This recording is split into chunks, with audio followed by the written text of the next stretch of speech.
So a very good night, everyone. Okay, my name is Yi Qi, and I'm a financial educator. Okay, so when I mentioned that learning the F word, F stands for finance. Okay, so my goal, my role is to inspire, educate people to take charge of their finances instead of letting their finances take charge of them. Okay, so what I'm going to share with you today is this thing called the money personality. So it's nothing that I've invented. Okay, I did not invented the money personality. I'm going to share with you the money couple. Okay, I'm going to share with you the book as well, the title of the book, and then you'll be able, if it's something that you're really interested in, you can feel free to get their book. Okay, hi Pam, hi Aaron, hi Minty, hello. Okay, so let's start. Okay, so the 5 money personality, how I actually got to know it was through a YouTube video. Okay, so this 5 money personality book itself, okay, it was actually written by this couple. Their name is Scott and Bethany Palmer. Okay, so what happened is that what I really like about book, okay, is that they mention about money personality. So how the book actually helps people is that through understanding the money personality of the people around you, including your spouse, your friend, your family, it can actually prevent disputes, because the moment you know what your friend, family or spouse money personality is, you will start to understand and be more aware about why are they making certain decisions. Okay, so today the 2 types of money personality that I wanted to share with you today is number 1, okay, saver, and number 2 is spender. Okay, so in the last episode, what I've actually shared with you is about whenever you hear the thing about money, how does it make you feel? What are your belief in money? Is money something that's fearful, happy, or stuff like that? And number 2 is, okay, your belief in money.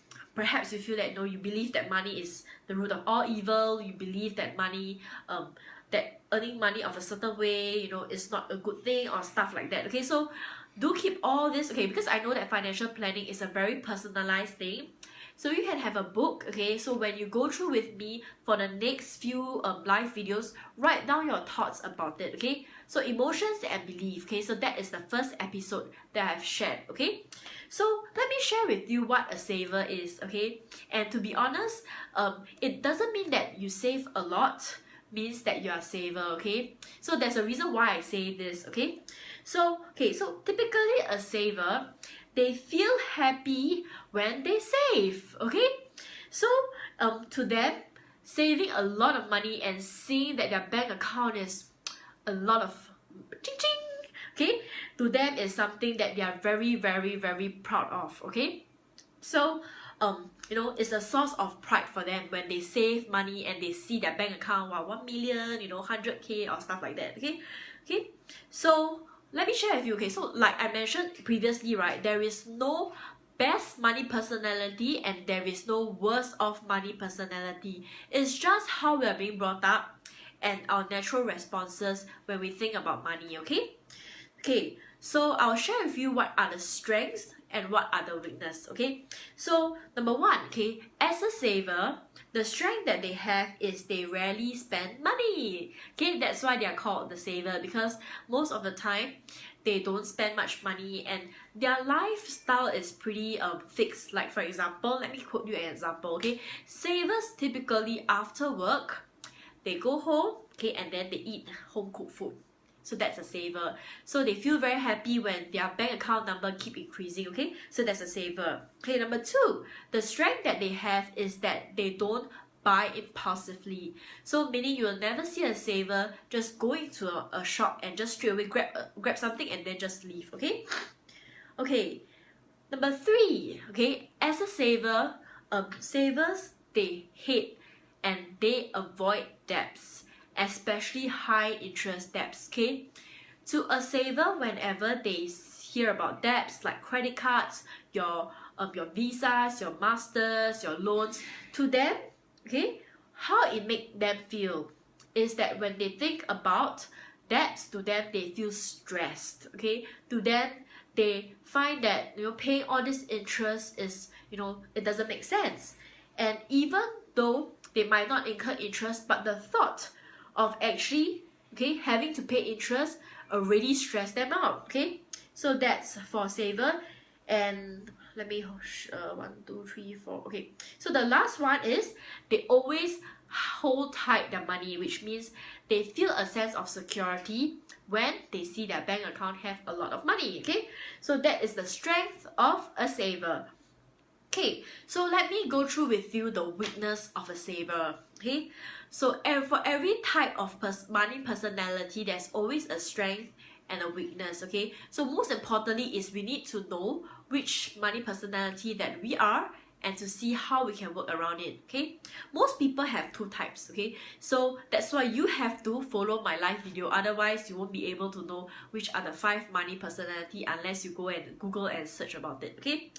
Okay, so the next one is the weakness. Okay, so for a saver, right, because of the fact that they always like to save, so what happens is that when it comes to relationship with people, people might find them, they might be labeled as cheap or selfish because they always want to save money. So which means they spend lesser amount of money to actually socialize with people, or whenever they are looking out for good deals or stuff like that, they will always people might find that they are very cheap, stuff. Okay, but the good thing about that is that a lot of people will tend to call them lobang king or lobang queen, because they will always know where to source the good stuff. Okay, and so that's the weakness. Okay, basically for saver, they don't really spend much time with their friends because they want to save money. Okay, I'm just saying it as a general, but of course I know of savers who also go out with friends, just that they are more particular about the amount that they spend whenever they go out for meals with them. Okay, so that's the strength and weakness of a saver. Okay, so for saver itself, right, if you are already a good saver or you save a lot, is extremely good. Okay, because a lot of people actually, most people that I know, they are not classified as a saver, because a saver really feels super happy when they save. Whereas for the spender, which I'm going to share with you what a spender is completely different. So for saver, so if you are a saver, you know how to save a lot of money. One tip that I would like to actually share with you is, first of all, you don't need to keep so much cash in your bank account. Typically, people keep about maybe 6, at most kiasu 12 months of your salary. But to be honest, nobody will keep, rarely people will keep 12 months of your salary, because as long as you're able to work, right, technically you'll be able to find a job within 6 months or up to a year. So that is for the liquid cash. Whichever surplus that you have, you should be using the money to generate a higher interest because of things like what? Simple, inflation. Inflation basically means that as the economy, as time passes, right, things get more and more expensive. So I mean, that's the thing about being a saver. If you are not investing, so that can be something that you'll be losing out. Okay, let's go on to the next one. So if you are a saver, you yourself know, that if you are a saver, so just have to be wary. Be aware that you are a saver. So you need to do something about the money and to grow it. So the next one I'm gonna talk about is spender. I believe most people are spender. Maybe it's just me. So a spender, they feel extremely happy when they spend money. And in the book itself, it actually mentioned that a spender, it doesn't matter whether they spend the money on a book, a chair, or even a car. To them, when they go out, they spend money, they feel happy. So as a spender, so later I'll tell you the tips if you're a spender, what you should not do. As a spender, their strength is they are a giver. So they like to buy stuff, for their friends, for their family, for their spouse, and they are always very willing to give. meaning like if there is like a charitable cause, like that if there's like maybe a shelter that needs donations, they'll always donate. If there's any society, you know, cancer foundation or different kind of you know, society foundation, they'll be willing to actually donate money and to help the needy. Okay, and they're always very to them, living in the moment and creating memories is extremely important to them, and also relationships. That's why they always, you know, go out, meet people, and then they're also great givers as well. Okay, so the weakness for a spender is that sometimes they might end up breaking their budget. So they are not as good at keeping a budget compared to a saver. Okay, and they are often impulse buyer, meaning they buy things. Whenever they buy things, they don't wait for sales. Okay, they don't wait for any sales discounts, you know, or they are always not on the lookout for like the cheapest deal or the best deal. Okay, and another thing is that a spender, usually when they go out shopping, especially for grocery shopping, they don't have a detailed checklist of what they need to buy. Okay, so if you are a spender and you want to actually ensure that you don't have any impulse buying of stuff, most importantly is to have a list and stick to the list. Okay, so that before you go out, you already know in your mind what are the things that you need to get, and then stick to the list. Okay, and the last 2 points that I wanted to share is that for spender, they have a hard time differentiating between what they need and what they want. Okay, so that is a weakness of a spender. And last of all, they often suffer from buyer remorse, meaning they buy already, they put one side, and then they will be like, ayo, you know, like why end up getting it. Okay, so these are the two money personality that I'll be sharing today, because I don't want to make this video too long. So take some time, okay, to think about whether you are a saver or you are a spender, because in the next few days, I'm going to share with you the next 3 different types of personality. Okay, and I'm going to give you tips on how to handle it after sharing every money personality. Okay, so whereas for a spender, right, what you need to do is, number 1, like I mentioned, do a checklist when you go to NTUC or Cold Storage, you know, when you buy grocery. Okay, I have a confession. My confession is I'm actually a spender. Okay, so I mean, as a financial educator, I know that spending money is you know, I need to save money. But of course, because I'm aware that I'm a spender, so I'm gradually I'm a spender. I feel happy when I spend. But because I know that I'm a financial educator and I want to practice whatever that I teach my clients, so I'm always very self-aware that when I want to spend money, I really think through a lot before I make the move. Okay, so that I won't have buyer remorse. Okay, so that I won't suffer from buyer remorse. So when I go to a shop, I'll ask myself a few questions. Number 1, okay, will I be using this thing often? If it's, okay, like in the past, when I see cute stuff, right, I'll buy. But then, you know, as I grow up as an adult, when I see something cute, to me is that, oh, it's just for display. So display equals to a lot of dust. Okay, so when I clean, it's harder. So that's how I actually tell myself not to spend for those display items. Okay, so I'll ask myself, oh, sorry. I accidentally clicked. Okay, so I'll ask myself whether or not what is this item for. Okay, and then I'll ask myself, long-term wise, does it bring about any benefit? So far, when I ask myself these 2 questions, right, it actually helps me to filter out a lot of things. Okay, so okay, in the past, let me share with you how Yiqi is like in the past. Okay, in the past, I always like to spend okay, I can tell you what things that I like to spend. Okay, number 1, last time I used to like to spend on clothes. Yeah, so when I started working, and at that period of time, there was this thing known as spree. Okay, so when you spree, basically it's like a group buy, and then you buy things from overseas. So what I've learned from that part of my life is that when I buy a lot of stuff, okay, and then after a few years, I realized that I threw a lot of the clothes away. So that's why nowadays I don't really buy much clothes, and if you see me in real life before, you realize I only have a few dresses, okay, for different events.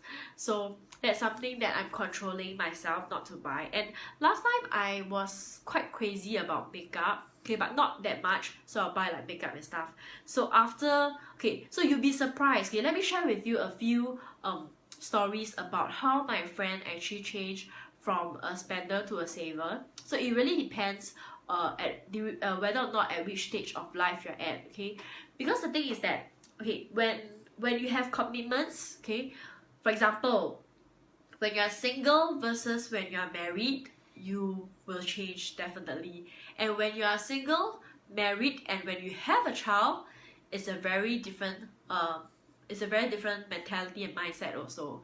So if you're now at a single stage and if you're spending a lot of money, I don't blame you, because I was once like that before I have a house and before I got married. But the thing is that you need to understand that actually the best time to save is when you're young, because you will realize when you're married there are a lot of things that you need to pay. And often I tell my friends that when you get your house, right, even before you get your house, okay, let me share with you a tip that I practice before I collect my key. So I actually got my house a few years ago, and this is my 3rd year in my house. So before I actually collected the key, I super kiasu, okay, because I know that I don't have the cash to straight away buy all the stuff. So even before I collect the key, right, I start buying very small little things. Examples like, I know that I'll cook often, so I'll buy kitchen stuff. Okay, I will like go online and search for like frying pan, you know, search for towels, search for mop buckets, mop head and stuff like that. Because when you have your place, right, you realize you have so many things to buy, and then you need to do renovation also. So at the end of the day, I didn't take any renovation loan. It's not cause like we have a lot of money or stuff like that. In fact, because we really have to depend everything for on our own. So that's why I need to plan way earlier, okay? So if you're collecting your keys already, or you're going to collect your key this year or next year, please tolong, please start buying all the small stuff, okay? Because otherwise, when you shift in, when you have to do your renovation, you need to pay money, then you need to clean before you move in, you need to buy your furniture, your beds and whatsoever. Yeah, so of course you can loan money, but if you can plan earlier, that would be better, okay? So as you can tell, that part is the saver of me, the saver part of me. That's why I'm a mix. It really depends on situation, but nowadays, you know, so another tip for people who spend a lot, right, is try to refrain from going window shopping. Okay, so if you're a spender, refrain yourself from doing window shopping, because you will end up finding something that you'll buy. So a place that a lot of spender like to go is Daiso, because Daiso everything cheap, right? One piece of thing is $2, then you walk, then before you know it, you walk one whole round, the cosmetic part, and then walk, and then come out. You will always find something to buy one, because you're a spender. So even if you go in and then you end up buying one thing, right, you also feel very happy. Okay, so I'm gonna end this live video already. Okay, so just remember what I've just said just now. Ask yourself the few questions and ask yourself whether or not you are a spender or a saver, okay? Take note, like I mentioned, always take note of your belief in money as well as your emotions in money. And perhaps, okay, after watching my live video, you can also start to understand, I mean, maybe you can use this Facebook Live as a topic with your family or with your spouse or with your friends. Say that, oh, I watched Ichi's live video, and her video she actually shared about saver and spender. So actually curious, are you a saver or are you a spender? So this kind of thing are ways to actually talk to people about finances without sounding too formal. Yeah, because I realize a lot of people, they always feel, you know, whenever they meet like a big group, right, finances is something that they rarely talk about, but it's extremely important. Okay, so yep, so my homework for y'all today, okay, since I'm a financial educator, right, I'm a 老师, so I can give you homework, okay. My homework is for you to identify whether or not you are a saver and spender. Okay, so that's all I'm gonna share. So if you have any questions regarding your insurance, your investment, property, business, okay, feel free to private message me on Facebook, and I'll see you in the next episode. Have a good night, everyone. Bye.